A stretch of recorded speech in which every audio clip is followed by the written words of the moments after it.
నాకు ఈ మధ్యన వస్తా ఉంటే నువ్వు హైదరాబాద్లోకి ఎలా అడుగు పెడతావు, నీకు హైదరాబాద్లో ఏం పని, ఇది నేను ప్రత్యేకించి చెప్తా ఉన్నా. మీరెవరైనా నన్ను బెదిరించడానికి, బెదిరించే వాళ్ళు మీ అయ్యే జాగీరా తెలంగాణ.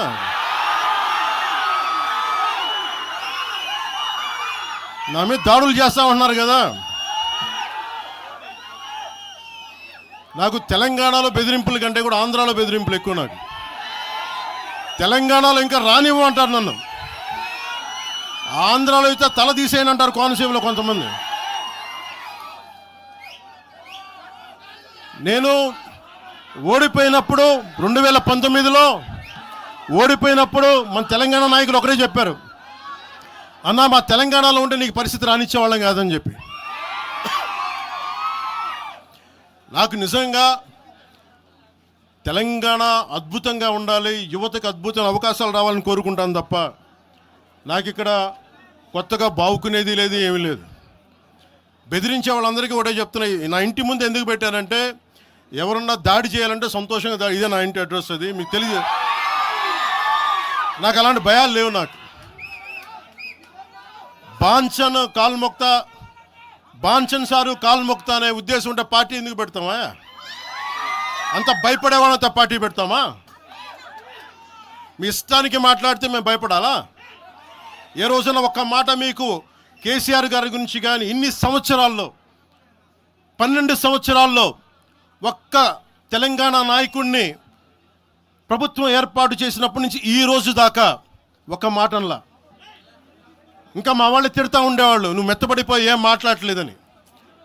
అడగండి ఒకసారి అందరిని పేరు పేరున ఒక్కొక్కరిని అడగండి. నీకు పౌరుషం చచ్చిపోయిందా? పౌరుషం చావలా, తెలంగాణ మీద ప్రేమ చావలా. అది తప్పుగా అర్థం చేసుకుంటారు. మీరు అర్థం చేసుకుని నేనేం మాట్లాడను ప్రస్తుతానికి అని చెప్తా. ప్రజలు కోరుకున్నప్పుడు నేను మాట్లాడతా. ఎంత కమిటెడ్గా ఉన్నాను తెలంగాణ కంటే. జనసేన మా వాళ్ళందరూ ఎదురు చూస్తున్నారు తెలంగాణలో జనసేన ఎదగాలని. నేను ఒకటే చెప్పా, ప్రజలు కోరుకునే వరకు మీరు ముందుకు తీసుకెళ్ళండి అని చెప్పి నేను జర్నలిస్ట్ కాలనీలో ఉన్న తెలంగాణ జనసేన పార్టీని కూడా నేను తీసేసాను. మొత్తం హెడ్ క్వార్టర్స్ అంతా మంగళగిరిలో పెట్టిన. నాకు అంత కమిట్మెంట్ తెలంగాణ మీద. ఎందుకంటే నాకు రెచ్చగొట్టడం ఇష్టం లేదు, తగ్గి మాట్లాడా. మీరు ఎన్ని హింసించినా, మీరు ఎన్ని మాటలు మాట్లాడినా, ఆంధ్ర కొడకని తిట్టినా, అరే నా గుండెల్లో తెలంగాణ ఉంది, మీరు ఎన్ని తిట్టినా నేనేం పట్టించుకోను. వైసీపీ నాయకులు, క్రిమినల్ గ్యాంగ్స్ చాలాసార్లు నాకు బెదిరింపులు ఇచ్చినాయి. దానికి మించిన బెదిరింపులు నిజంగా నాకు తెలంగాణ నాయకులు. వైసీపీ గుండాలు ఇచ్చిన బెదిరింపుల కంటే కూడా, చంపేస్తామని బెదిరింపుల కంటే కూడా నాకు తెలంగాణ ఎప్పుడు ఇవ్వాల. అసలు ఈ గొడవ అంతా ఎందుకు స్టార్ట్ అయింది? ఈ గొడవ అంతా ఎక్కడ స్టార్ట్ అయింది? ఒక ఎనలిస్ట్, ఒక విశ్లేషించే వ్యక్తి, ఆయనంటే నాకు గౌరవం, ఆయన మీద నాకు గౌరవం ఉంది. ఆయన తీసుకుపోయి ఓ మీడియాలో మాట్లాడతా అమిత్ షా గారి గురించి మాట్లాడారు. అమిత్ షా గారు నేను మాట్లాడుకున్నామంటే ఆయన విన్నారంటే ఆయన కూర్చొని తప్పుడు మాటలు మాట్లాడితే దాన్ని ఖండించే. నా మీద మనకు మాట అంటే మన జన సైనికులు ప్రతి చోట ఏదో కూర్చొని ఒక కేసులు పెట్టారు కూడా నాకు తెలియదు. తెలిసిన వెంటనే చెప్పాను, అవన్నీ వదిలేనని చెప్పాను నేను. అవన్నీ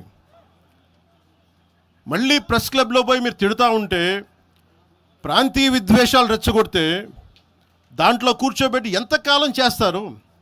12 సంవత్సరాలు తెలంగాణ వచ్చిన తర్వాత ఇంకా తెలంగాణలో ఉపాధి లేకపోయినా, ఏమి లేకపోయినా దానికి ఆంధ్రుడే కారణం, దానికి పవన్ కళ్యాణే కారణం. పరిశ్రమల్లో ఈ లెక్కల్లో ఇంక మీరు ఎప్పుడు మీరు ఎన్ని చేసినా ప్రతిదానికి ఎక్కడో చోట తెలంగాణ ప్రజలు ఇది గ్రహించాలి. ఉద్యోగాలు రాకపోయినా, ఉపాధాలు రాకపోయినా ప్రతిదానికి ఆంధ్రోడు కారణం అంటే ఆంధ్ర ప్రజలు నిజంగా ఎందుకు వస్తారు ఇక్కడికి? తెలుగు చిత్ర పరిశ్రమ ఎందుకు వచ్చింది?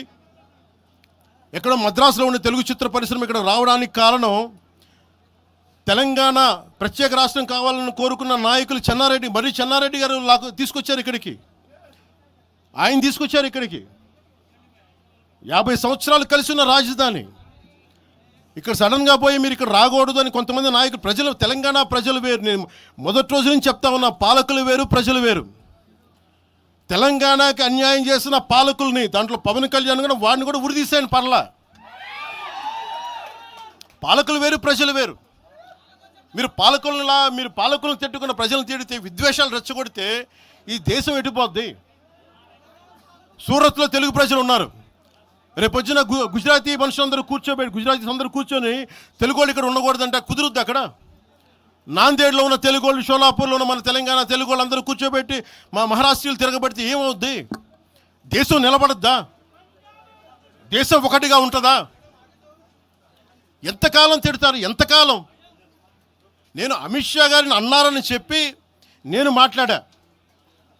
మాట్లాడగానే కూర్చోబెట్టి ఒక్కళ్ళు దానికి చిలవలు పలవలు చేసి, నాకు తెలంగాణ అంటే పడదు, నాకు వీళ్ళంటే పడదు, వాళ్ళంటే పడదు, ఇన్ని సంవత్సరాలు 12 years కూర్చోబెట్టడం. మేము ఒక చెరువుని కబ్జా చేసామంట. నాకేం పర్లేదా? నిజంగా మీరన్నట్టుగా కబ్జా చేస్తే ఇల్లు తగలబెట్టారా? నాది వచ్చి మీరు ఉంచుతారా నన్ను? ఒక్కొక్కళ్ళు కూర్చోబెట్టి 111 జీవోలు ఏమేం చేశారు అటు చూసిపోండి, అటు చూడండి.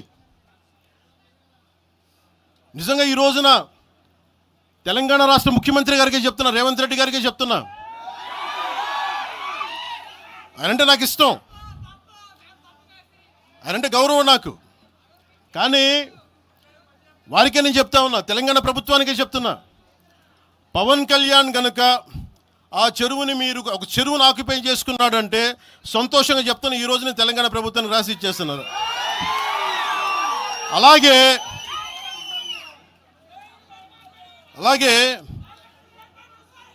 లెఫ్ట్, మేము వామపక్షవాదులు అని చెప్పి ఒక ఎనలిస్ట్ మాట్లాడతా,